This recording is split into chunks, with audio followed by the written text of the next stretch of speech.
सभी को सादर अभिवादन। सत्यार्थ प्रकाश एकादश समोल्लास 11वां समोल्लास।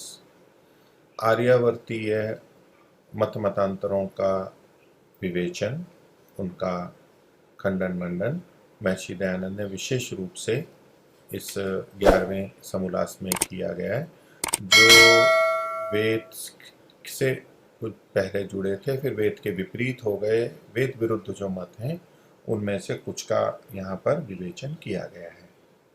तो हम पीछे भूमिका देख चुके, उसके आगे का वर्णन पीछे 4 कक्षाएं देख चुके हैं, ये 5वीं कक्षा है। आर्यावर्त की महत्ता महर्षि ने पीछे बताई, इसके पतन के कारणों को बताया और उसमें वेद विरुद्ध मत मान्यताओं का फैलना, उससे अधर्म, अन्याय, पक्षपात आदि का आना, और इस सब को पतन का, आर्यावर्त के पतन का कारण माना। अब इसमें पीछे चर्चा हुई थी कि जन्म से ब्राह्मण होंगे या कर्म से होंगे इत्यादि सारी बात थी। उन्होंने जो कि विद्या अध्ययन आदि छोड़ दिया, कम कर दिया, दूसरों को नहीं पढ़ाया, लेकिन अपने को जन्मना ब्राह्मण मान के अपनी ही बातों को सब ठीक मानने की बातें लोगों के सामने रखी, लोगों को उसमें अनुकूल बना दिया, फंसा लिया।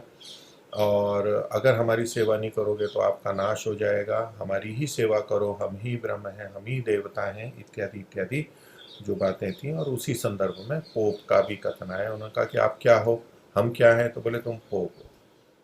अर्थात ऐसे ठगी विद्या करके लोगों की हानि कर रहे हो अविद्या से, अपने स्वार्थ के कारण से। तो वो सारा का सारा पोप का वर्णन पीछे बताया। जो यूरोप देश में भी जो पोप जैसा करते थे, वो भी अन्याय अत्याचार करते, लोगों को ठगते थे, लोगों से पैसे लेते थे, हुंडी आदि का उल्लेख वहाँ पर किया गया। तो वो जो यूरोप वाला था वो सारा बताने के बाद में कहा कि वहाँ आज भी निर्मूल नहीं हुआ है, लेकिन विद्या के प्रचार से उसमें कमी आई है। तो अब उसी से लेकर के आर्यावर्त के प्रसंग में महर्षि कह रहे हैं। मेरी पुस्तक में जो कि परोपकारिणी सभा अजमेर द्वारा प्रकाशित है, 39वां संस्करण, उसकी पृष्ठ संख्या 331 है। आपका सत्यार्थ प्रकाश जो भी है उसमें प्रारंभ के कुछ पृष्ठ छोड़ करके यह आपको प्रसंग मिल जाएगा। आप प्रतिदिन यदि कक्षा में साथ में हैं तो आपको वो प्रसंग ध्यान ही होगा कहाँ तक पहले चर्चा हुई थी। तो ये जो पोप वाला प्रसंग है उसी में थोड़ा सा आगे का बात हम लेते हैं। महर्षि लिखते हैं, वैसे ही मतलब जैसे यूरोप में, वैसे ही आर्यावर्त देश में भी पोप जी जानो लाखों अवतार लेकर लीला फैला रहे हैं। तो पोप मान लो एक था, अनेक थे, अब ये इतने लोग हैं, लोगों इनको सामान्य जनता को ठगने वाले, धर्म के नाम पर, शास्त्रों के, देवताओं के नाम पर, वो लाखों हैं, लाखों करोड़ों लाखों लोग हैं ऐसे। तो पोप जी ने मानो लाखों अवतार ले लिए, लाखों जगह वो उत्पन्न हो गए हैं, उन्हीं जैसे हैं वो, और अपनी लीला फैला रहे हैं, अपने ऐसे ऐसे कार्य करते हैं मनमाने और जो भी, तो उसको महर्षि निंदित अर्थ में लीला फैला रहे हैं और अपने कर्मों को फैला रहे हैं। क्या करते हैं वो? अर्थात राजा और प्रजा को विद्या न पढ़ने, तो राजा दोनों को ही विद्या के न पढ़ने की तरफ प्रवृत्त करते हैं। और वो यूँ कहते हैं कि पढ़ने का अधिकार केवल ब्राह्मणों को है। ये जन्मना ब्राह्मण की बात है, पढ़ने का अधिकार सबको है। और जो श्रेष्ठ रहेंगे उसमें, जो जैसे आजकल अध्यापक वैज्ञानिक हैं, वो ब्राह्मण वर्ग कहलाता है। अन्यों को भी पढ़ने का अधिकार है, यथा योग्य वो भी पढ़ते हैं। पर इन लोगों ने कहा राजा और प्रजा को विद्या न पढ़ने और अच्छे पुरुषों का सत्संग न होने देने के लिए, अच्छे लोगों के साथ जाने ही नहीं देते, कुछ ऐसी व्यवस्था करते कि अच्छे लोगों की निंदा कर देते, उनके उनके बारे में विपरीत बोल देते, तो लोग अच्छे लोगों तक संपर्क में जाने ही ना पाए, ताकि इनकी पोप लीला का पता न चले, इनके पाखंड का पता न चले और इनका स्वार्थ सिद्ध होता रहे। इतने इन कारणों से, और रात दिन बहकाने के सिवाय दूसरा कुछ भी काम नहीं करते, इसी में लगे रहते हैं। क्योंकि जो ठग बुद्धि वाला होता है, अति स्वार्थी होता है, वो तो बस उसी के लिए प्रवृत्त रहता है, और उनको न विद्या से लेना देना, न परोपकार से लेना देना, न धर्म से लेना देना। ऐसे व्यक्ति हो गए हैं। तो इसमें महर्षि आगे कहते हैं, परंतु यह ध्यान रखना कि जो जो छल कपट की लीला करते हैं वे ही पोप कहलाते हैं। तो आर्यावर्त देश में जो पढ़ने पढ़ाने वाले भी थे, विद्या वाले थे, साधु संत थे, जो दूसरों को उपदेश देते हैं इत्यादि, और तो सारे के सारे दुष्ट नहीं थे, उनमें कुछ अच्छे भी थे और कुछ बुरे भी थे। तो वेश तो ब्राह्मणों का रहेगा, उसमें अच्छे और बुरे दोनों हो गए। साधु संतों का वेश रहेगा, उसमें अच्छे और बुरे दोनों हो गए। तो इन वेश धारण करने वालों को सबको ही बुरा ना मान लें, इनमें जो बुरे हैं उन्हीं को बुरा मान लें। तो महर्षि ये कह रहे हैं कि भाई ये ध्यान में रखना है कि ये जो पोप वो ही हैं, कौन से, जो छल कपट, जो जो कपट छल की लीला करते हैं। बाकी जो कर्म व्यवहार हैं, सिखाना करना लोगों को, वो तो उचित है, उनको पोप नहीं कहा जाता है। ये निंदित अर्थ में पोप है। तो क्योंकि उसमें कह रहे हैं कि जो उनमें भी धार्मिक विद्वान परोपकारी हैं। तो ये जो आर्यावर्त देश में रहने वाले हैं, अन्य भी जो इस परंपरा वाले हैं, उसमें अच्छे लोग भी हैं। तो दो बातें आवश्यक होती हैं, एक धार्मिक और दूसरा है विद्वान और परोपकारी। तो व्यक्तिगत जीवन धर्मयुक्त है, साथ में विद्वान है, जानकारियां हैं उसको, विद्या है, और परोपकार में है। तीन बातें महर्षि ने लिखी।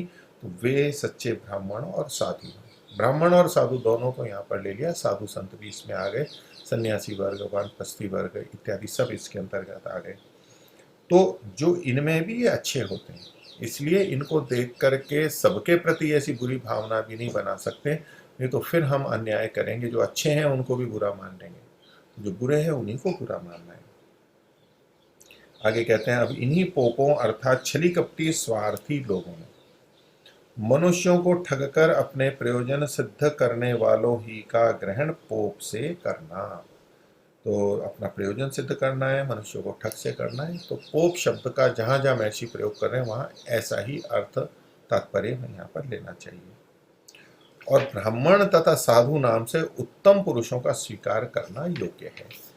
तो क्योंकि कई बार उल्टा भी हो जाता है, मान लीजिए जो ब्राह्मण और साधु हैं वो उस वेश में गलत काम करने लग गए, तो गलत अर्थ में भी ब्राह्मण और साधु शब्द प्रयोग हो जाता है।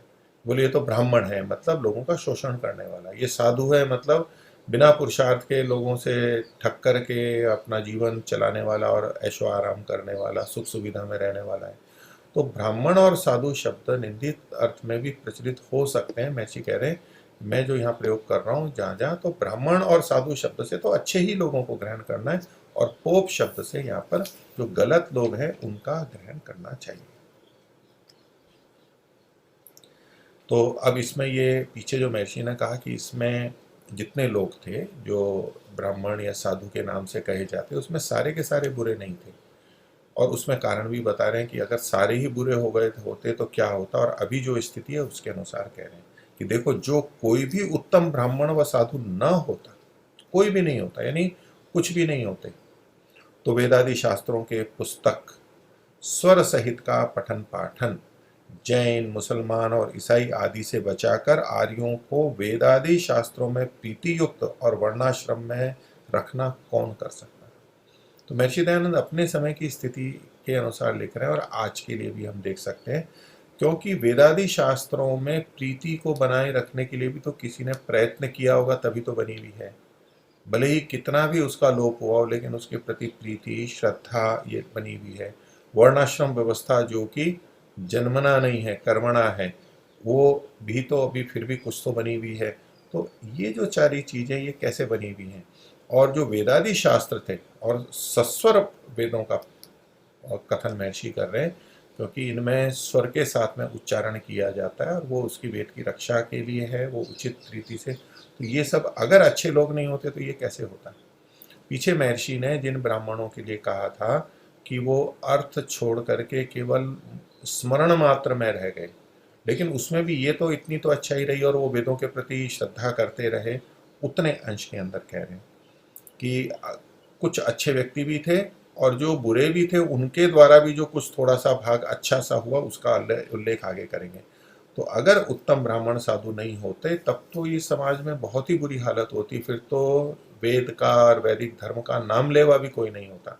तो वो बचा हुआ है, ये परंपरा चल रही है, तो कुछ अच्छे लोग तो साथ में विद्यमान रहे हैं, इसको उनको ब्राह्मण और साधु शब्द से कह रहे हैं। और इन शास्त्रों को भी जैन, मुसलमान और ईसाइयों से बचा करके रखना, क्योंकि हमारे प्राचीन ग्रंथों का बहुत नाश किया गया। राजा दूसरे मत संप्रदाय के होते तो वो नष्ट कर देते थे और समूह नष्ट कर देते थे, बहुत संघर्ष हुए हैं, पुस्तकालय जला दिए गए हैं, तो फिर भी ये बचे हुए हैं। तो उसको कोई बचाने वाला होगा, किन्हीं ने अपना जीवन लगाया होगा, कंठस्थ किया है, पीढ़ियों की पीढ़ियां उसमें लगाई हैं, तो उनका उपकार है और उन्हीं के कारण से ये बचे हुए हैं।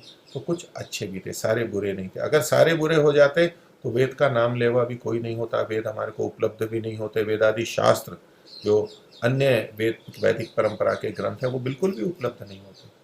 तो इनसे, अन्य मत संप्रदायों से जिन्होंने कि वेदादि शास्त्रों को नष्ट करने का प्रयास किया, जो इनको गलत मानते थे और नष्ट करते थे, उनसे बचा करके रखा है। तो अच्छे लोग भी थे। और दूसरा एक दृष्टि की, जो पोप लीला भी करते थे, ठगते भी थे, उनके में कुछ जो एक सकारात्मक छोटी बात, थोड़ा भाग जो है उसको महर्षि कह रहे हैं, उसको सकारात्मक रूप से ले रहे हैं। तो एक वचन दिया मनुस्मृति का, विषादप्यमृतम ग्राह्यम, विष से भी अमृत को ले लेना चाहिए।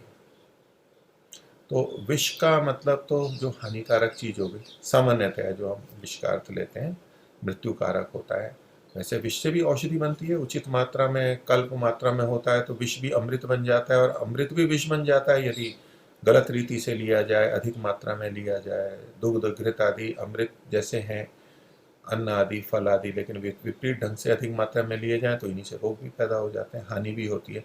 तो विष भी अमृत बनता है, अमृत भी विष बनता है, वो एक अलग बात है।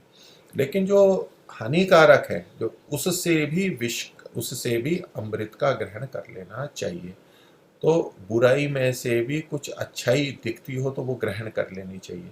जैसे कहते हैं कि कीचड़ में से सोना या आभूषण हो तो वो निकाल लेना चाहिए। सामान्यतया कीचड़ में कोई अन्न गिर गया, कोई और हमारी चीज गिर गई, कपड़ा खराब हो गया, तो हम प्राय लेते नहीं हैं, उसको छोड़ देते हैं। किंतु यदि स्वर्ण, रत्न, हीरा, जवाहरात, कोई ऐसी बहुमूल्य वस्तु गिर गई है, कोई आप बहुत चीज, तो उसमें विष, उसको मल और या तो कीचड़ से भी ले लिया जाता है, निकाल लिया जाता है, साफ कर लेते हैं उसको। तो उस दृष्टि से तो विष से भी अमृत का, यानी बुराई में से भी अच्छाई का ग्रहण कर सकते हैं, अच्छाई देख सकते हैं। जिसको आजकल बहुत से लोग इस रूप में प्रस्तुत करते हैं कि नकारात्मकता में से भी सकारात्मकता कुछ न कुछ निकाल लेनी चाहिए, निकाल लेते हैं। कुछ पूरी वैसे नहीं, लेकिन कुछ रीति में कहते हैं विषादप्यमृतम ग्राह्यम, विष से भी अमृत को ले लेना चाहिए, क्योंकि वो शुद्ध विष नहीं, उसमें कुछ ना कुछ अच्छाई भी है। तो कहते हैं विष से भी अमृत के ग्रहण करने के समान। ये तो एक दृष्टांत है विष से अमृत को ग्रहण करना। तो पोप लीला से बहकाने में से भी, तो अपनी छल कपट करके लोगों को बहकाना, स्वार्थ सिद्ध करना, ये तो कर रहे थे, उसमें से भी ये गलत है। महर्षि ने उसका खंडन किया, उसका समर्थन नहीं कर रहे हैं, निंदा ही कर रहे हैं, लेकिन उसमें से भी आर्यों का, आर्यों का मतलब जो वैदिक लोग हैं, वेद को मानने वाले हैं, श्रेष्ठ लोग थे, उनका जैन आदि मतों से रहना बचे रहना बच रहना और विष में अमृत के समान गुण समझना चाहिए। तो जैन और उसके साथ साथ अन्य भी जो मत हैं, जो वेद विरुद्ध हैं, मुस्लिम मत है, ईसाई मत है, उन सबका यहाँ पर ग्रहण किया गया है। तो इनसे लोगों को बचा के रखा, नहीं तो सारे के सारे यही हो जाते। वैदिक धर्म का नाम लेवा ही कोई नहीं होता, आर्यों का नाम लेवा ही कोई नहीं होता। तो भले ही ये ठग भी रहे थे, लेकिन इतने अंश में उन्होंने लोगों को इससे जोड़े रखा, उतना इसका ये लाभ की दृष्टि से महर्षि कह रहे हैं। इनको विपरीत क्यों मानते हैं? क्योंकि जैन मत वाले, बौद्ध मत वाले ईश्वर को मानते ही नहीं है, जो सर्वव्यापक सर्वज्ञ ईश्वर होता है, सृष्टि का रचयिता होता है। तो वैदिक धर्म में ईश्वर को मानना, सृष्टि के रचयिता ईश्वर को मानना एक बहुत ही महत्वपूर्ण है, और उसी को जो नकार दे तो वो वेद के एकदम विपरीत होता है। तो उससे बचा के रखा, लोगों में परमपिता परमात्मा ईश्वर के प्रति श्रद्धा तो बना के रखी, कुछ तो बना करके रखा, तो उस दृष्टि से उनको बचा करके रखा। इसमें अमृत के समान गुण समझना चाहिए, यानी दोष में भी भयंकर दोष है, उसका खंडन कर रहे हैं महर्षि विशेष रूप से, लेकिन उसमें भी कुछ गुण है। उसको था, जैसा महर्षि का है कि सत्य अर्थ का प्रकाशन है, तो यथावत विवेचना महर्षि यहाँ पर कर रहे हैं। आगे कह रहे हैं, जब इन्होंने ब्राह्मणों ने औरों को पढ़ाया नहीं, जो यजमान होते हैं, तो कहते हैं जब यजमान विद्या विहीन हुए और आप कुछ पाठ पूजा पढ़कर अभिमान में आके सब लोगों ने सम्मति करके राजा आदि से कहा कि ब्राह्मण और साधु अदंड्य हैं। अदंड्य का मतलब है दंड के योग्य नहीं है, उनको कोई दंड नहीं होना चाहिए। वो कुछ भी करें, उनके लिए कोई जैसे न्यायालय दंड देता है ऐसा कुछ भी दंड उनको नहीं दिया जाना चाहिए। इन्होंने क्या किया, जब ये विद्याधीन हो गए और स्वयं ने कुछ पाठ पूजा पढ़ ली, जो कुछ भी करना था, और अभिमान में आ गए कि हम ही सब कुछ हैं, तो आपस में मिलके और राजा जो कि नियम को बनाने वाला था, नियम का पालन करवाने वाला था, उसको कह दिया कि ब्राह्मण और साधु को तो दंड आप भी नहीं दे सकते, उनको दंड व्यवस्था से परे कर दिया। जबकि राजा के अधीन सभी वर्ण होने चाहिए, न्याय अन्याय की दृष्टि से। जो भी गलत करेगा उसको दंड अवश्य होना चाहिए। जबकि वैदिक विधान ये है कि ब्राह्मणों को, विद्या वालों को तो अधिक दंड होना चाहिए, सामान्य कम पढ़े लिखे की अपेक्षा उनको अधिक दंड होना चाहिए, ये वैदिक व्यवस्था है। तो वो तो समान भी नहीं, इन्होंने अपने को दंड व्यवस्था से मुक्त कर लिया और उनको डरा दिया कि हमें दंड दोगे तो तुम्हारा नाश हो जाएगा, इत्यादि बातें करके। तो बोले हम अदंड हैं, हमें दंड नहीं दिया जाना चाहिए। कैसे? तो ये वचन दिखा दिए, संस्कृत में बना देते हैं। संस्कृत यानी तो पूरी प्रामाणिक बात, लेकिन ये ऐसा आवश्यक नहीं है। जैसे आज अंग्रेजी में कहो तो मैंने सारी प्रामाणिक बात, ऐसा आवश्यक नहीं है। विज्ञान के नाम से कुछ भी बोल दो वो सब प्रामाणिक है, ऐसा नहीं है, गलत भी हो सकता है।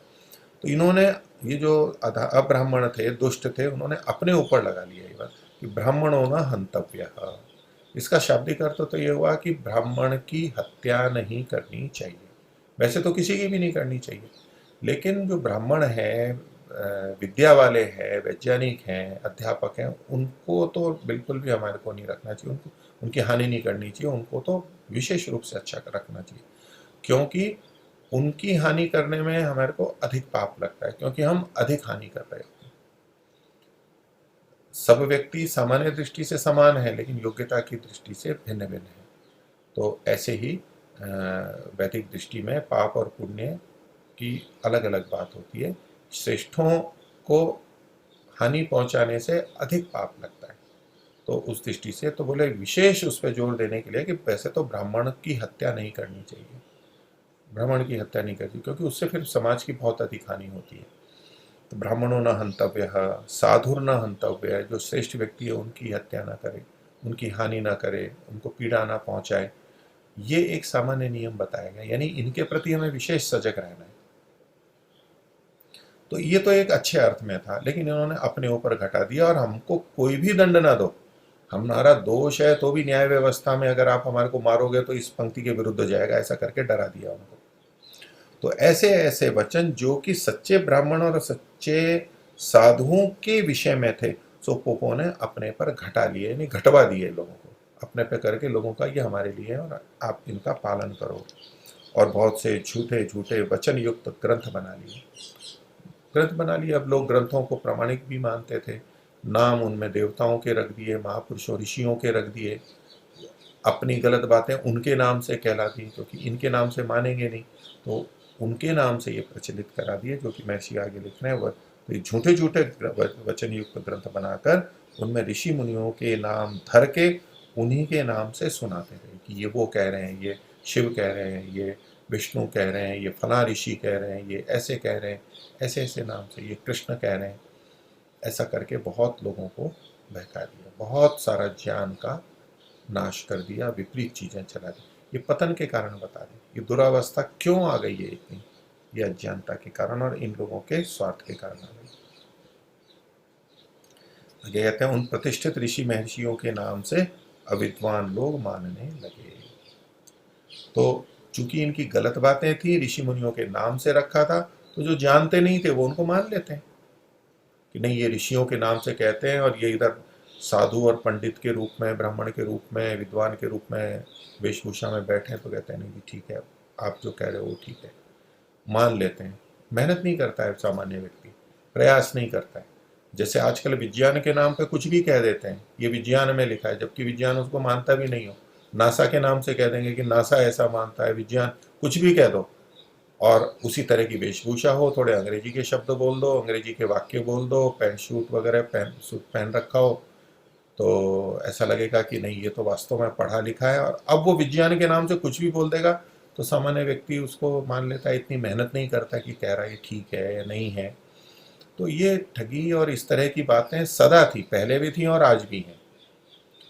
तो हमें तो अपनी सावधानी से ज्ञान को लेना चाहिए। तो लोग मान लेते हैं कि ये ऋषि मुनियों की बात है, जैसे आज वो वैज्ञानिकों की बात मान लेते हैं। आजकल व्हाट्सएप पे, फेसबुक पे और कितनी छोटे छोटे क्लिप और लिखे हुए आते रहते हैं विज्ञान के नाम से, जबकि झूठे होते हैं वो। लोग मान लेते हैं, जानबूझ के गलत करते हैं। लोगों को इतना समय नहीं है, इतनी मेहनत नहीं करते हैं कि ये वास्तव में सच है या नहीं है। गलत गलत वीडियो बना देते हैं, कृत्रिम बना देते हैं। तो ऐसा ही पहले था, ठग लोग, दुष्ट लोग ऐसा ही करते हैं। तो आगे कहते हैं कि पश्चात जब अपने पर से दंड की व्यवस्था उठवा दी, दंड ही नहीं रहा, तो फिर करने लगे, पुनः यथेष्टाचार करने लगे। यथेष्ट, जैसा इच्छित है वैसा करने लगे। अब वो यथेष्ट तो चूंकि स्वार्थ से युक्त थे तो गलत ही करेंगे। धार्मिक सज्जन व्यक्ति अपनी इच्छा अनुसार चलेगा तो वो अच्छा ही करेगा, पर इनके तो ज्ञान में और स्वार्थ था, तो ये तो गलत ही करेंगे। तो यहाँ यथेष्टाचार का मतलब शिक्षाचार गलत अर्थ में, निंदित अर्थ में कुछ भी करने लगे।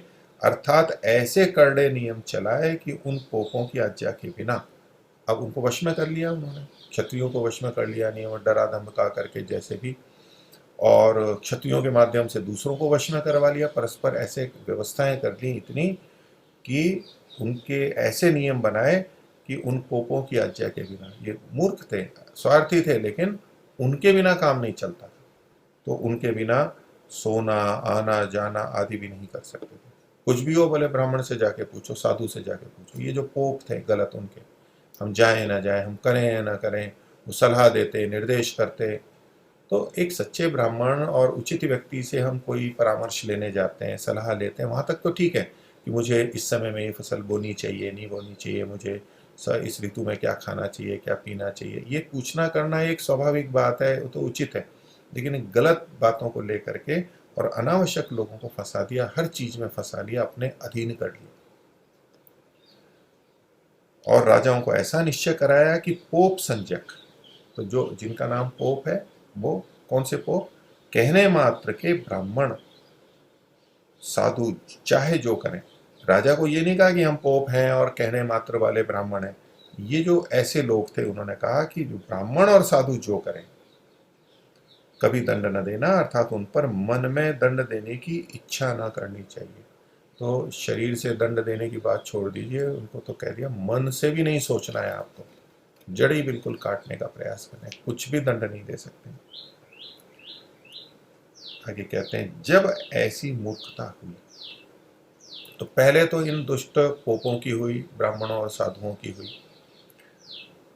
अब राजाओं को भी वैसा ही कर दिया इन्होंने, तो ये भी मूर्खता हुई। इन्होंने भी मूर्खता से काम लिया, इन्होंने भी वहां पर ध्यान नहीं दिया और उनके एक बहकावे में आ गए, जबकि उनका दायित्व था समाज में न्याय व्यवस्था को रखना और ऐसे दुष्टों को पकड़ करके बंद रखना या ठीक करना, दंड व्यवस्था करना। पर ये भी नहीं सोच पाए और ये भी मूर्ख हो गए। तो जब ऐसी मूर्खता हुई, तब जैसी पोपों की इच्छा हुई वैसा कर रहे, बिल्कुल निर्बाध हो गए, निशंक हो गए, कोई डर नहीं। अर्थात इस बिगाड़ के मूल महाभारत युद्ध से पूर्व 1 सहस्र वर्ष से प्रवृत्त हुए थे। तो महाभारत में युद्ध हुआ, एक बड़ी चीज हो गई, उसके बाद तो तेजी से पतन हुआ ही, एकदम हुआ। लेकिन महर्षि कह रहे हैं कि इसके मूल जो है, प्रारंभ है, वो 1000 साल पहले से प्रारंभ हो गए थे। क्योंकि समाज एकदम से नहीं बदलता, अच्छा भी एकदम से नहीं होता है तो बुरा भी एकदम से नहीं होता है। उसमें दशकों लगते हैं, शताब्दियां लगती हैं, सहस्राब्दियां लगती हैं, पीढ़ियों की पीढ़ियां लगती हैं, तब जा करके ये होता है और दूरगामी परिणाम आते हैं। आज जो कुछ चल रहा है उसका दूरगामी परिणाम कई दशकों के बाद में दिखाई देगा, अभी पता नहीं लगता है, वो थोड़ा थोड़ा होता रहता है, धीरे धीरे होते होते होते होते बहुत एकदम बदल जाता है, तब हमें लगता है कि ये क्या हो गया, एकदम से बदल गया।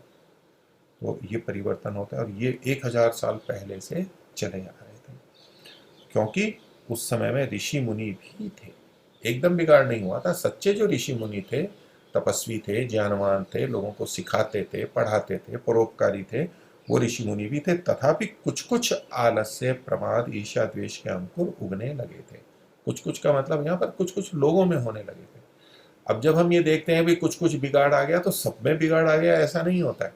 अच्छे लोग पूरे अच्छे तब भी थे बहुत से, लेकिन कम होते चले गए, और जो बिगाड़ा उनमें से कुछ में बिगाड़ आने लग गया। बिगाड़ आने की मात्रा बढ़ती गई, व्यक्ति बढ़ते गए। तो जब हम कहते हैं कुछ कुछ बिगाड़ आ गया, मतलब हर व्यक्ति में बिगाड़ आ गया, ऐसा नहीं समझना चाहिए। कुछ तो अच्छे ऋषि मुनि थे ही, कुछ लोगों में बिगाड़ आने लगा। लेकिन समाज की दृष्टि से देखेंगे तो कहेंगे कि हाँ, समाज में कुछ कुछ बिगाड़ आना शुरू हो गया था।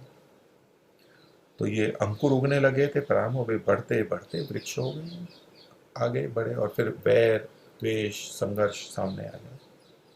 तो जब सच्चा उपदेश न रहा, तब आर्यावर्त में अविद्या फैलकर आपस में लड़ने लगे। तो सामान्यतया तो यूं भी कहते हैं कि ज्ञानवान भी लड़ते हैं, लड़ लेते हैं, लेकिन उसमें कुछ अंश हमारा अविद्या का रहता ही है, तभी हम लड़ते हैं, नहीं तो लड़ेंगे नहीं। क्योंकि हम गलत रीति से सोचते हैं और तब अपने स्वार्थ में आते हैं तो लड़ने लग जाते हैं। लेकिन पूरी व्यवस्था देखते हैं, ईश्वर को मानते हैं, कर्मफल व्यवस्था को मानते हैं, पुनर्जन्म पूर्व जन्म को मानते हैं, सारी चलते हैं, तो हम उस तरह से अन्याय अत्याचार नहीं करेंगे, झगड़ेंगे नहीं। न्यायपूर्वक करेंगे तो झगड़े की संभावनाएं कम होती जाएंगी।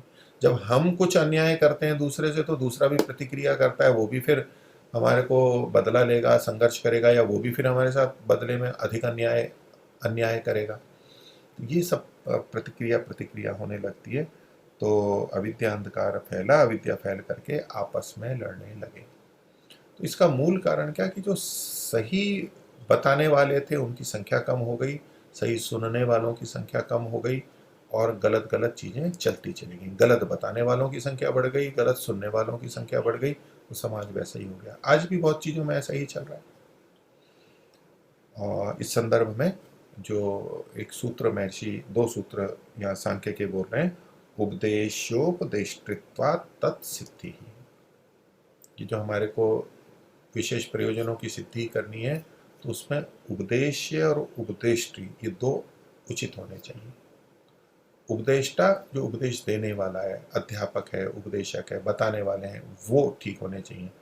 और उपदेश मतलब जो उपदेश के योग्य है, जो सुनने वाले हैं, वो भी ठीक होने चाहिए। दोनों ठीक होते हैं तो लाभ होता है, चीज़ों की सिद्धि होती है।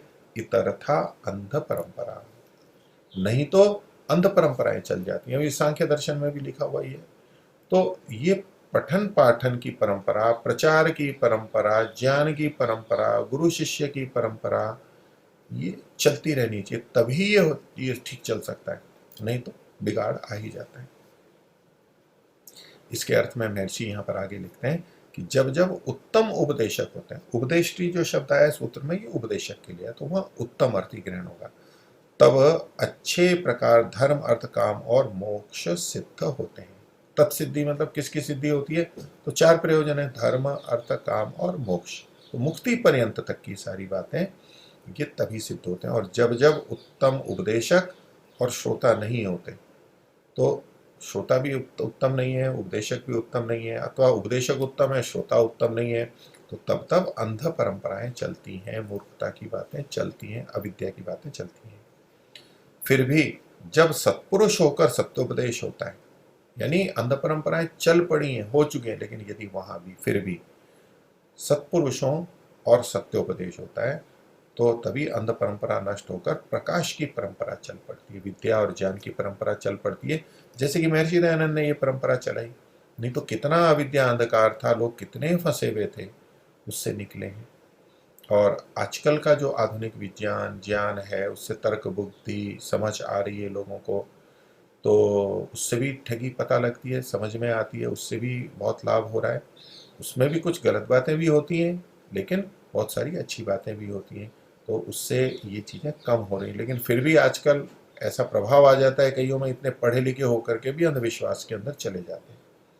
लेकिन जब तक ये परंपरा ठीक चलती है, तो कितना भी गलत हुआ हो, लेकिन यदि सत्पुरुष और सत्योपदेश हो रहा है, तो ये अंध परंपरा नष्ट होकर प्रकाश हो जाएगा। महर्षि दयानंद ने किया, हम कितने लोग उससे लाभान्वित हैं। आगे कहते हैं, पुनः वे पोप लोग अपनी अपने चरणों की पूजा कराने लगे। तो जब व्यक्ति अभिमान में आ जाता है और सब कुछ अपने अनुकूल होने लगता है, तो अधिक से अधिक अपने अनुकूल करने लग जाता है, अपनी पूजा कराने लगे, परमात्मा को छोड़ के अपने को ही पूजवाने लगे, अपने चरणों की पूजा कराने लगे, और कहने लगे कि इसी में तुम्हारा कल्याण है। जब वे लोग इनके वश में हो गए तब प्रमाद और विषयासक्ति में निमग्न हो गए। तो लोग इनके वश में हो गए तो और प्रमाद आ गया उनको, बोले मजे ही मजे हो गए, और अधिक विषयासक्त हो गए, विषयों में और अधिक फंस गए, भोगों में और अधिक फंस गए। और इतना जो धन आ रहा है यार उसका करेंगे क्या, तो भोगों में लगा दिया, और ज्यादा पतन का कारण हो गया। निमग्न होकर के गडरिये के समान झूठे गुरु और चेले फंस गए। गडरिये का मतलब ये है कि वैसे पशुओं को चराने वाला गडरिया कहलाता है, वो कोई निंदित इस रूप में नहीं है, लेकिन प्राय करके चूंकि जो पढ़ नहीं लिख नहीं पाते हैं तो चलो पशुओं को चरा लेते हैं, वो गडरिये कहलाते हैं, यानी बिना पढ़े लिखे होते हैं, उनके लिए ये कथन है।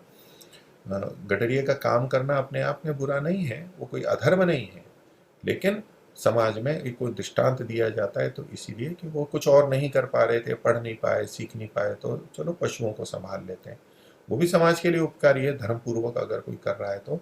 लेकिन यहाँ पर गडरिये के समान मतलब अज्ञानता से युक्त होकर के, और ये झूठे गुरु और चेले, गुरु भी झूठे हो गए और चेले भी झूठे हो गए, और ये दोनों ही फंसे।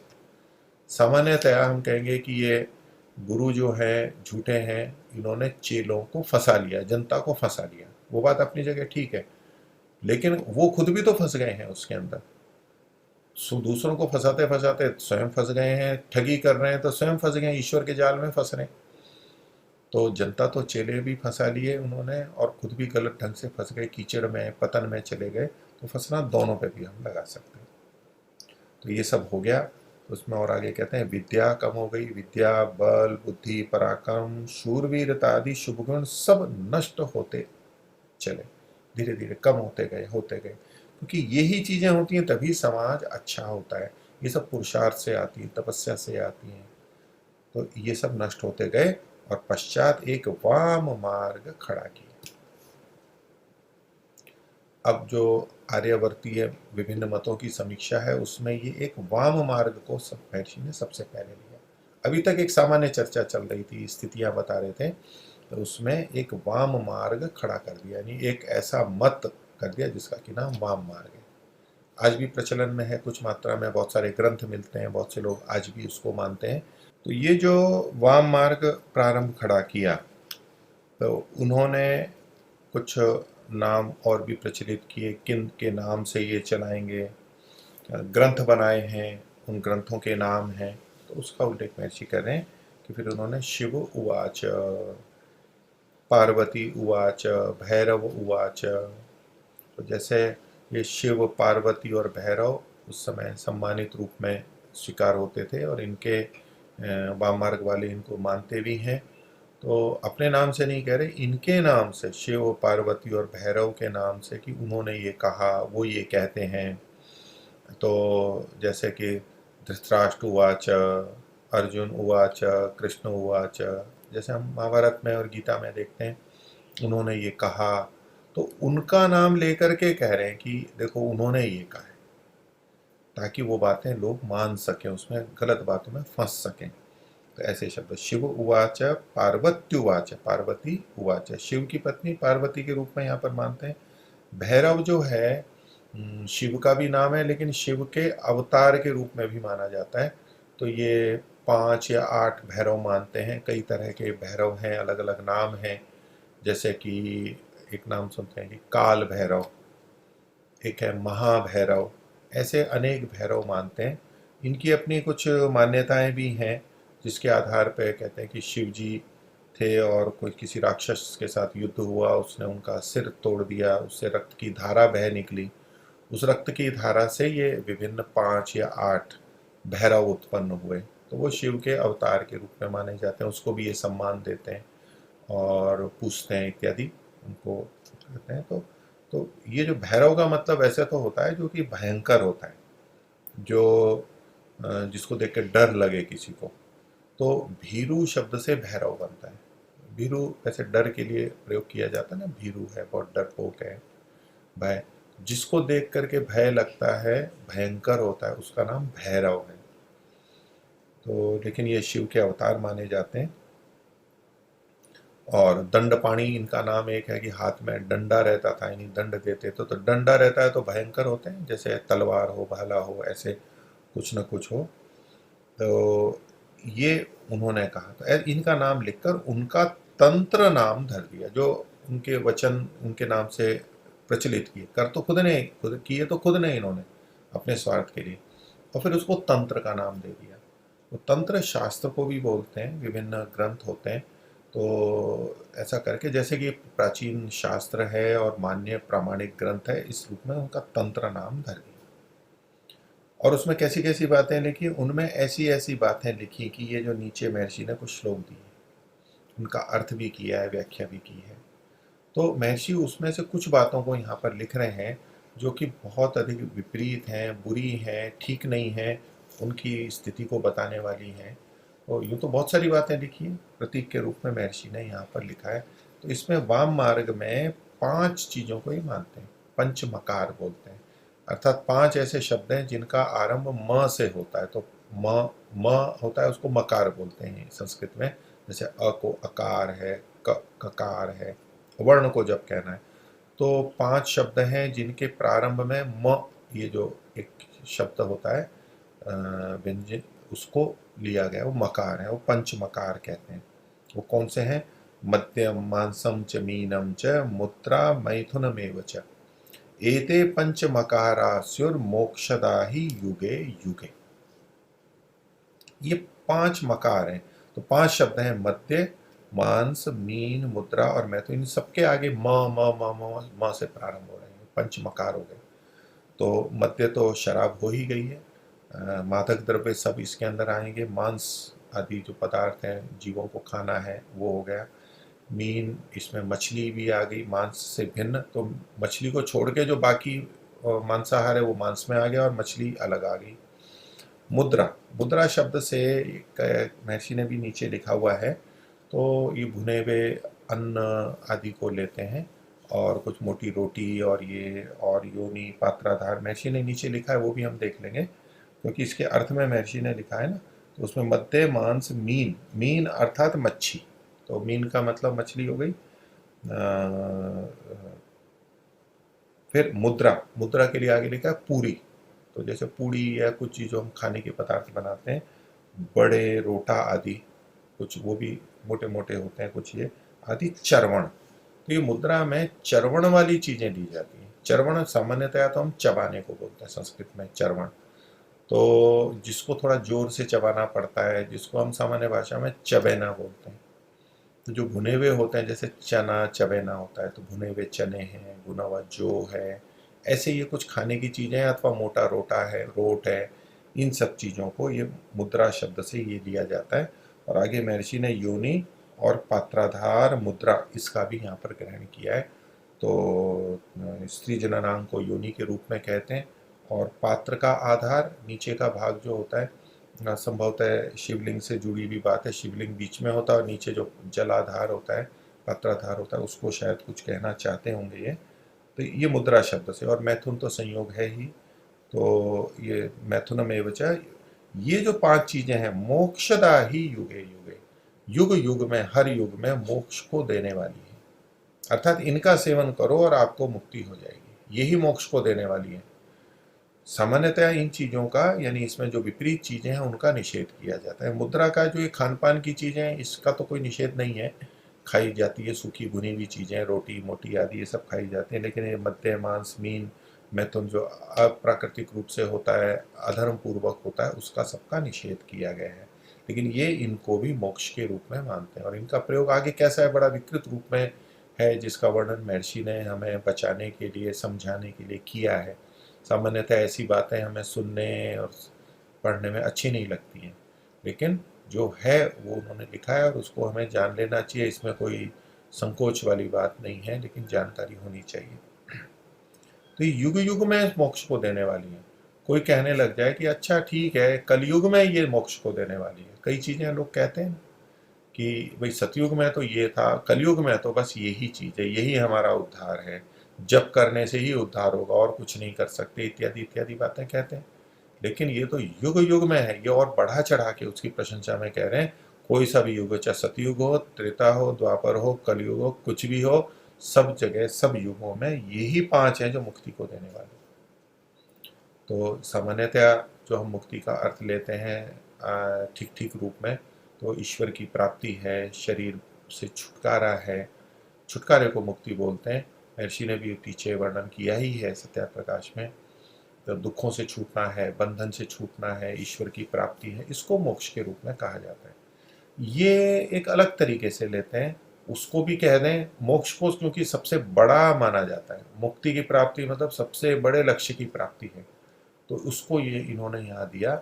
लेकिन बंधनों से छूटना, उसको ये मोक्ष मानते हैं। वो कैसे कैसे बंधनों से है वो आगे हम वर्णन देखेंगे कि सामान्यतः हम जैसे लोक लज्जा से बंधे हुए रहते हैं, कुछ शिष्टाचार रहता है, बड़ों का मान होता है, उनके सामने कुछ हम रहते हैं, शिष्टाचार होता है।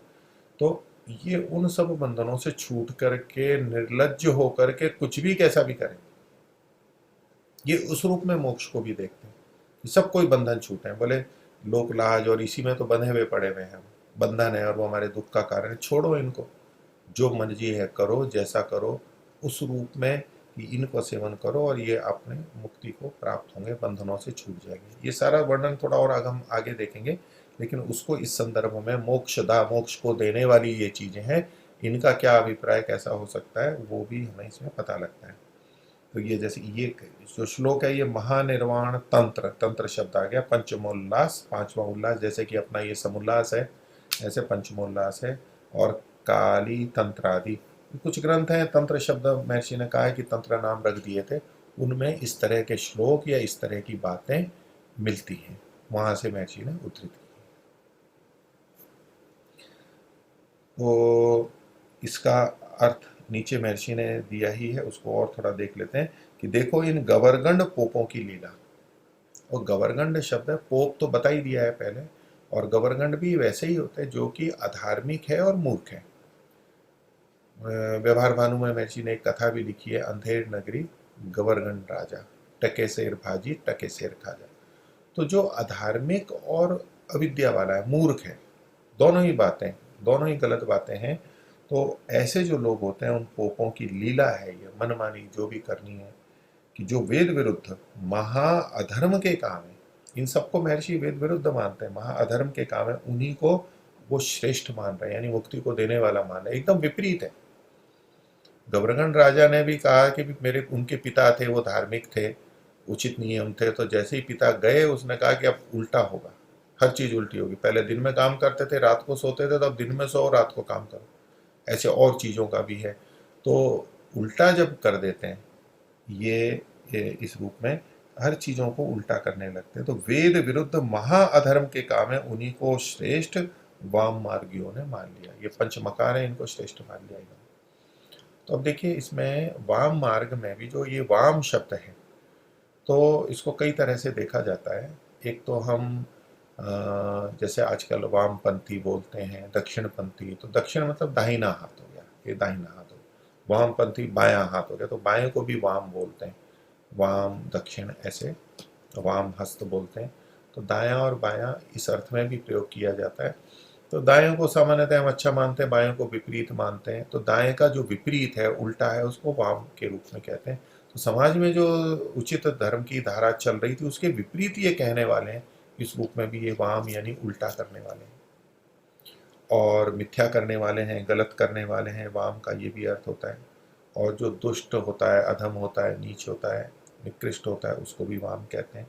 लेकिन सुंदर को और प्रिय को भी वाम कहते हैं, यानी परस्पर विपरीत अर्थ हैं, लेकिन दोनों वाम के लिए प्रयोग किया जाता है। तो जैसे महिलाओं के लिए भी प्रयोग किया जाता है, तो वामांगी, वाम सुंदर अंगों वाली, और वाम शब्द है ना, अच्छे अर्थों में भी प्रयोग किया जाता है। तो वहाँ जब ये देखेंगे तो ये जो संसार में चीज़ें सामान्यतया इंद्रियों से अच्छी लगती है, आकर्षित व्यक्ति होता है, जो ये इन्होंने पंचमकार दिए हुए हैं, तो उस तरफ जो जाने वाला मार्ग है, उस दृष्टि से ये वाम मार्ग है, उल्टा मार्ग है, विपरीत मार्ग है, इन अर्थों में हम देख सकते हैं। दूसरा वाम जो है ना, शिव के लिए भी आता है, और ये शिव को मानते हैं, जैसे शिव उवाच, पार्वती उवाच, शिव को विकृत ढंग से प्रस्तुत करते हैं, लेकिन शिव को मानते हैं ये। तो शिव का भी नाम है, प्रेम के देवता का नाम भी शिव है, काम देवता का भी नाम शिव है, वाम काम देवता का नाम भी वाम है। तो ये इस तरह की ही चीज़ें इनके अभी आगे और बताएंगे कि किस तरह से कामुकता से युक्त होकर के और विभिन्न प्रक्रियाओं को इन्होंने अपने प्रचलन में लाया है। तो ये विभिन्न अर्थों में इसको हम वाम मार्ग को देख सकते हैं। तो विपरीत अर्थ में है, सुंदर चीज़ों की तरफ जाते हैं, आकर्षक भौतिक चीज़ों की तरफ अधिक जाते हैं और हानिकारक चीज़ों की तरफ जाते हैं। तो ये वाम मार्गी थे। तो इन्होंने वेद विरुद्ध महाअधर्म के जो काम थे उन्हीं को श्रेष्ठ मान लिया। इतना विपरीत हो गया। उन पांचों का नाम महर्षि हिंदी में भी लिखते हैं। मध्य, मांस, मीन अर्थात मच्छी, मुद्रा, पूरी, बड़े, रोट आदि चर्वण, योनि और पात्राधार मुद्रा। विभिन्न और भी कई तरह की मुद्राएं होती हैं। आगे आएगा भी, एक शांभवी मुद्रा है और खेचरी मुद्रा है। ऐसे बहुत सारी मुद्रा के नाम से प्रचलित है, हठ योग में प्रचलित है, तंत्र ग्रंथों में प्रचलित है। और पांचवा है मैथुन, अर्थात ये अधर्म पूर्वक है, अति में है, उसके लिए यह निषेध है। जो प्राकृतिक स्वाभाविक रूप से है, संसार के चलाने के लिए है, उसका विधान तो गृहस्थ के अंदर किया ही गया है संतानोत्पत्ति के लिए।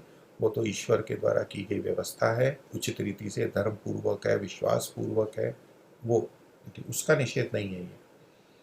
तो पांचवा मैथुन अर्थात पुरुष सब शिव और स्त्री सब पार्वती के समान मान करके, मतलब इनका ये जो मैथुन है वो किस तरह का है कि कोई भी पुरुष है वो उसको शिव के समान मानते हैं, कोई भी महिला है, स्त्री है, उसको पार्वती मान लेते हैं। तो चूंकि ये शिव और पार्वती को मानते हैं तो हर व्यक्ति शिव और पार्वती है, और वो जैसे शिव और पार्वती वो पति पत्नी थे उस रूप में ये कैसा भी व्यवहार कर सकते हैं। और वहाँ ये अब आगे का भाग हम देखेंगे। तो ये जो पहला श्लोक था उससे संबंधित बात यहाँ महर्षि ने लिखी है। और क्या बोलते हैं वहां पर ये कि अहम भैरवस तुम भैरवी, मैं भैरव हूं तू भैरवी है। भैरव की पत्नी को भैरवी कहेंगे। ही आवयो रस्तु संगम, और हमारा संगम हो, ये मैथुन की तरफ संकेत है कि किसी को भी ले लिया वो अपने को भैरव मान लेगा, उसको भैरवी मान लेगा, और बाकी जो हमारा समाज का संबंध है किसी भी तरह का उसको छोड़ करके ये बस केवल शिव पार्वती भैरव भैरवी के रूप में, यानी बस स्त्री पुरुष और बाकी कोई लोक लाज नहीं, उन सबको करके। और ये सारी प्रवृत्तियां इसमें आगे इन्होंने महर्षि ने लिखी है। तो इसके पहले के जो श्लोक हैं वो भी थोड़ा देख लेते हैं। इनमें से कुछ का अर्थ महर्षि ने आगे धीरे धीरे व्याख्या के रूप में किया है, लेकिन अभी हमने ये पहला श्लोक देखा था। यहाँ ये 5 संख्या तक ये लिखा हुआ है। तो पहले का हमने कुछ भाग देखा और इसी से जुड़ी हुई बात आगे देखेंगे। तो दूसरे श्लोक में इन्होंने कहा, ये कुलार्णव तंत्र का है कि प्रवृत्ते भैरवी तंत्र, भैरवी तंत्र के प्रवृत्त होने पर यानी चलने पर, जब वो चलने लगता है तो सर्वे वर्णा द्विजात है, जितने भी वर्ण हैं, वर्ण 4 माने जाते हैं, ब्राह्मण, क्षत्रिय, वैश्य और शूद्र।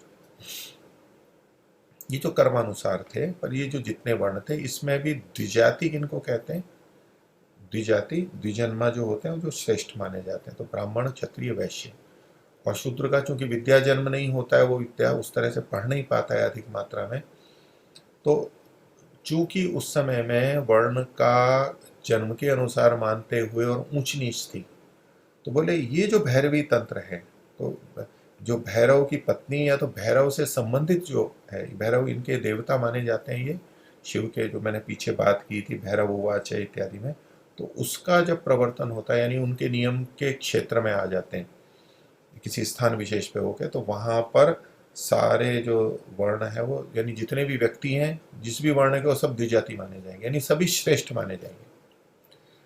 वैसे सामान्यतया जो गुण कर्मों के अनुसार है उसमें कुछ श्रेष्ठता, न्यूनता इत्यादि यथा योग्य स्वीकार की जाती है। और लेकिन उसका जो निंदित अर्थ है उसमें, जैसा कि आज भी प्रचलित है, कुछ छुआछूत और ये सब चीजें जो कि गलत बात है, वो सारी चीजें भी ऊंच नीच की जो थी, तो ये भैरव तंत्र में आके फिर वहां कोई ऊंच नीच नहीं रहती, सब द्विजाति हो गए, सब श्रेष्ठ हैं। ऐसे आजकल भी कई जगह पे प्रचलित है कि वहाँ सब बिल्कुल सबको समान रूप से देखा जाता है। तो एक दृष्टि से तो ठीक है कि ये मानव मानव है, समान रूप से है, लेकिन वहाँ जो मान लीजिए कोई रुग्ण व्यक्ति है, संक्रामक रोग है उसको, दूसरा स्वस्थ है, तो ऐसे में सबको समान थोड़ा ना माना जाता है, उसको विपरीत भिन्न माना ही जाता है और यथा योग्य व्यवहार करना ही होता है। ऐसे ही शुद्धता है, मलिनता है इत्यादि बहुत सारी बातें हैं, लेकिन वहाँ जा कर के सबको श्रेष्ठ और अच्छा ही मानते हैं, ये सारा भेद समाप्त हो जाता है। तो उसको ये अच्छे के रूप में प्रस्तुत करते हैं कि ये कुछ अच्छा है। लेकिन ऐसा करके क्या कि ये जो भैरव चक्र है उसमें सवर्ण द्विजाति हो जाता है, और निवृत्त भैरवी चक्र है, तो वो जो परिसर है जहाँ ये भैरवी चक्र मानते हैं, वहाँ जाते हैं, कुछ क्रियाकलाप करते हैं, उससे निवृत्त जब हो जाते हैं तो सर्वे वर्णा पृथक पृथक, तब ये सब वर्ण पृथक पृथक, जैसे ऊंच नीच है वो रहेगी, इसमें आगे तो सब समान ही हो जाते हैं। फिर आगे तीसरा है पीतवा पीतवा पुनः पीतवा, पी करके फिर पी करके, पिया फिर नशा आया फिर पिया और पिया, मतलब बार बार पी के, पीतवा पीतवा, पहले ही पीतवा पीतवा पी पी करके और फिर ऊपर से और पी लिया। कब तक? यावत पतति भूतले, जब तक कि भूमि पे पड़ न जाए, संतुलन न चला जाए, गिर पड़ेगा, जैसे नाली में पड़ जाते हैं यूं ही भूमि पे पड़ जाते हैं, गिर जाता है।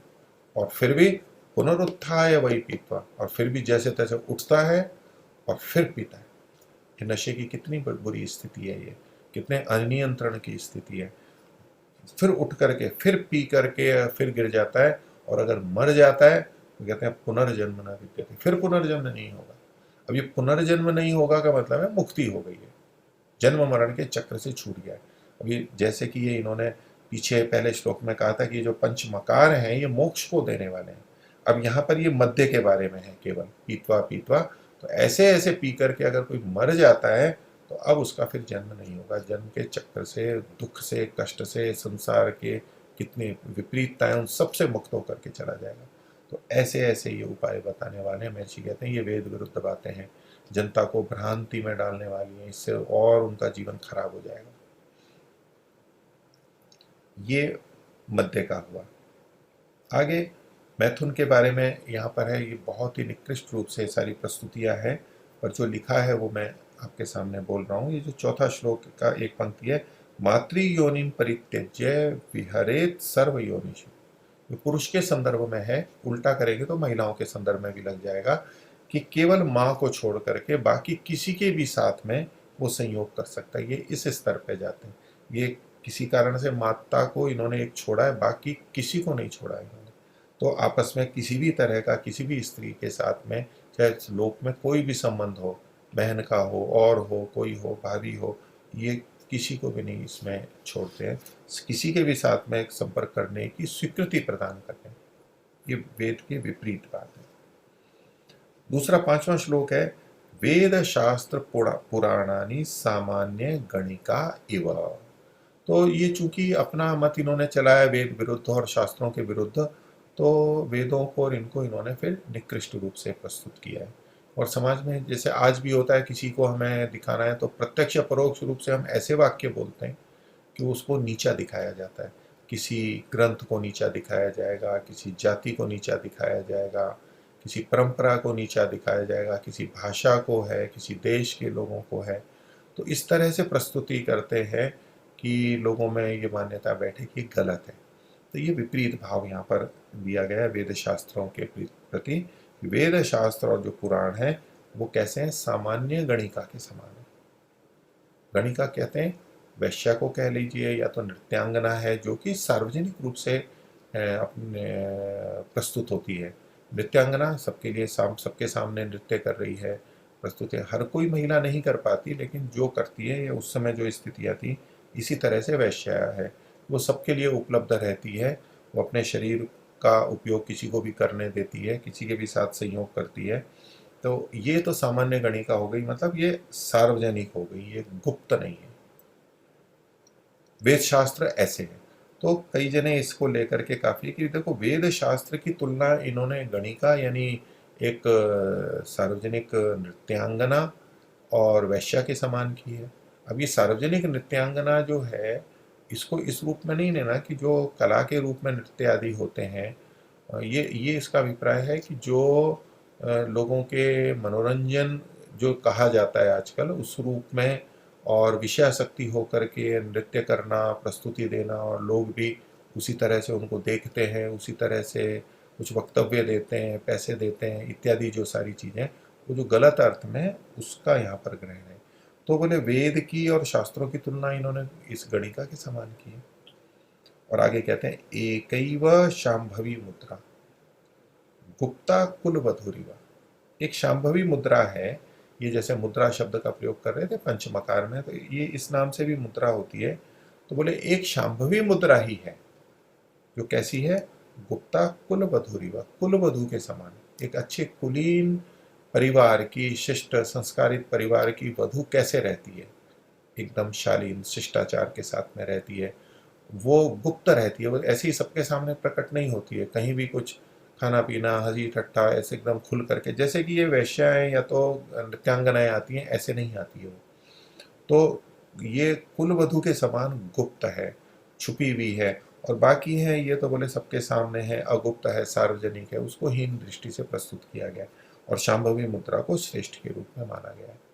तो शांभवी मुद्रा विभिन्न मुद्राएं हैं, हठयोग में भी आती हैं। तो उसमें कुछ एकाग्रता करने के लिए नेत्रों को इकट्ठा करके और एक विशेष रूप में विशेष दृष्टि से देखना करना इत्यादि कुछ क्रियाएं हैं उसमें। और शांभवी जो है ये शंभु शब्द से शांभवी बना है, और शिव का एक नाम शंभु है, शिव शंभु भी बोलते हैं, शंभु। तो उसी से फिर शंभु से शांभव, तो उससे शांभवी स्त्रीलिंग में, मुद्रा स्त्रीलिंग में तो शांभवी मुद्रा ऐसा प्रयोग किया जाता है। पार्वती का नाम भी शांभवी है क्योंकि शंभु शिव से जुड़ी हुई है, उसकी उनकी पत्नी है मानी जाती है, तो वो शांभवी, उससे पार्वती को भी कहते हैं। और सुषुम्ना को भी शांभवी नाम से ये लोग कहते हैं, हठ योग के अंदर उस तरह का वर्णन मिलता है, कई पर्यायवाची हैं। तो शांभवी मुद्रा जो है ये सुषुम्ना जो है मध्य में पीछे नाड़ी, उसके लिए भी कहा जाता है, उससे संबंधित कुछ क्रियाएं हैं, वो कुछ मुद्रा है। तो वो एक मुद्रा है, शांभवी मुद्रा है, वो ही कुलवधू के समान है और गुप्त है, उसको सुरक्षित रखना चाहिए, उसको यानी प्रशंसा करके महत्ता बताना चाह रहे हैं।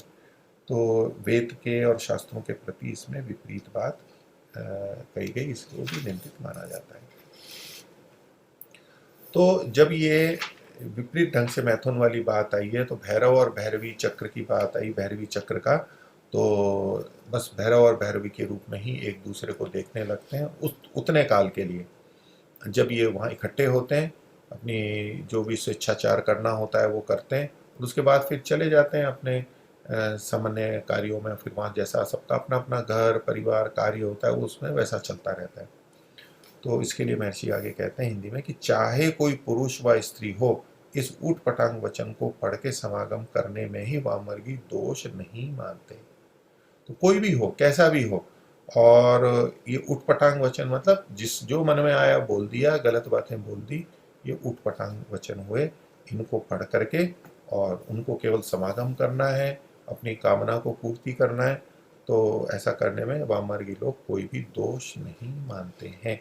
अब इसी को ये बंधन से मुक्त मान रहे हैं कि ये जो मर्यादाएं बना रखी हैं स्त्री पुरुष की, कुछ नियम है, कुछ विवाह है, पति पत्नी है, उससे अन्य संबंध न होने हैं, कुछ मर्यादाएं हैं कि इन्हीं लोगों के साथ में ये संबंध हो सकते हैं, इनके साथ में नहीं हो सकते, किन कुलों में किन में आपस में जो भी है, उसको ये कुछ नहीं मानते। तो हम तो सामान्यतः जो है उसमें शिष्टाचार रहता है, बंधन है, उसको बंधन मान लिया और उनसे मुक्त हो गए तो आपको ठीक है, स्वेच्छाचार है, ये तो यथेष्टाचार है, जिससे चाहे संपर्क करो, जिससे चाहे विवाह करो, जब चाहे जिससे संपर्क कर लो, स्त्री पुरुष आपस में। तो ये वाममार्गी इसमें कोई दोष नहीं मानते। तो इसके लिए महर्षि और आगे कहते हैं, अब चूंकि ये कथन कई बार पुरुषों की दृष्टि से होते हैं तो वो होते हैं, लेकिन महिला के लिए भी उसी तरह से लागू हो जाएंगे। तो कहते हैं अर्थात जिन नीच स्त्रियों को छूना नहीं है उनको अति पवित्र उन्होंने माना है। हर चीज उल्टी करते हैं। तो देखिए जैसे कुछ चीजें होती हैं कि ये भी एक मान लो मैथुन भी है, वो भी एक प्रक्रिया है, उसमें भी सब चीज़ों का ध्यान रखा जाता है, स्वास्थ्य का, सफाई का, रोग ना आ जाए इत्यादि इत्यादि। लेकिन जहाँ मलिनता हो, रोग हो, तो वहाँ पर जो रोकने की या मना करने की बात की जाती है वो स्त्री के लिए पुरुष और पुरुष के लिए स्त्री दोनों के लिए की जाती है। यहाँ चूंकि इनके श्लोक ये महिलाओं से संबंधित हैं, तो ये जो जिन नीच स्त्रियों को छूना नहीं है, तो ये हर किसी स्त्री को नीच नहीं कहा जा रहा है। जहाँ दोष हैं, रोग हैं, गंदगी है, निकृष्टता है, उसको कहा जाता है। तो ये यानी जो ठीक नहीं है, जिनका स्तर ठीक नहीं है, उनको, जिनके लिए छूने तक के लिए मना किया और उनको इन्होंने अति पवित्र माना। यहाँ सारी चीज़ें उल्टी होती हैं। जितना ये जैसे आजकल कुछ अघोरी होते हैं, ये तांत्रिक होते हैं, उस तरह के इसमें भी होते हैं, महर्षि आगे लिखेंगे भी। कि अब मान लीजिए शराब पी ली है और उल्टी हो गई, जैसी हो जाती है बहुतों को। अब जो उस उल्टी को भी खा लेता है, अंदर से खा जाता है दूसरे की, अपनी जैसी भी है, उसको और उतना भी श्रेष्ठ मानते हैं। जो कि जिसको कि जो अति मलिन है उसको ये और पवित्र और श्रेष्ठ मानते हैं। ये वामन यूं उल्टा सारा रास्ता है, उल्टा अर्थ भी जब हम लेते हैं तो ये इस तरह की चीजें हैं। उस संदर्भ में देखना चाहिए कि जिन नीच स्त्रियों को छूना नहीं, उनको अत पवित्र उन्होंने माना है। वो कौन कौन से कैसे हैं, ये कुछ नीचे इनकी दृष्टि से जो श्लोक थे महर्षि ने लिखे हैं। बाकी यूं महिला के अपमान के लिए महर्षि ने नहीं लिखा है, और न ही हमें वो अर्थ लेना चाहिए। उनका उनकी बात को यहाँ पर महर्षि बता रहे हैं। और दूसरी बात है, जैसे ये केवल छूने का है, जैसे शास्त्रों में रजस्वला आदि स्त्रियों के स्पर्श का निषेध है। तो जो मासिक स्राव होता है उन दिनों में महिला का स्पर्श नहीं करना चाहिए। तो मैथुन भी नहीं करना चाहिए। जो पति पत्नी है उनके बीच में भी ये मना किया गया है। तो उसे स्वास्थ्य की दृष्टि से बहुत सारी बात है। और स्पर्श भी नहीं करना है, वैसे सामान्यतः कोई अंतर नहीं है, लेकिन स्पर्श करके और स्थितियां आगे ना चली जाएं और उसके स्वास्थ्य की हानि ना हो स्त्री की, उस दृष्टि से कुछ चीज़ों का शास्त्रों में निषेध है। इसको इस रूप में नहीं है कि वो बहुत गंदी हो गई है, अपवित्र है और उसको छूते ही हम अपवित्र हो गए हैं, हमें स्नान करना है, इस रूप में नहीं है। वो नहाई धो करके है, साफ सुथरी है, तो जैसे अन्य समय में रहती है वैसा ही मानते हैं, लेकिन फिर भी उनसे दूर रहा जाता है और उनको भी कार्यों से दूर रखा जाता है ताकि वो स्वस्थ रहे। थोड़ा उनको बुखार जैसा हो सकता है, पीड़ा हो सकती है, उनके हित के लिए कुछ वो विधि विधान के, लेकिन आजकल गलत अर्थों में जो प्रचलित है उसका समर्थन नहीं कर रहे हैं। ये केवल उस ठीक रूप में जैसा उल्लेख है उसी को ग्रहण करना चाहिए। तो जैसे शास्त्रों में रजस्वला आदि स्त्रियों के स्पर्श का निषेध है, उनको महामार्गियों ने अति पवित्र माना है, और उनके साथ में उस स्थिति में मैथुन करने को और अधिक पवित्र माना है। तो ये बहुत गंदी निकृष्ट स्थितियां हैं। इसमें एक दूसरे का ध्यान नहीं रखते हुए, स्वास्थ्य का ध्यान नहीं रखते हुए ये सारी बातें यहाँ पर कही गई हैं। आगे का जो श्लोक है वो हम आगे देखेंगे, अगली बार देखेंगे। आज का विषय इतना ही रखते हैं। सभी को सादर नमस्ते। ओम शांति।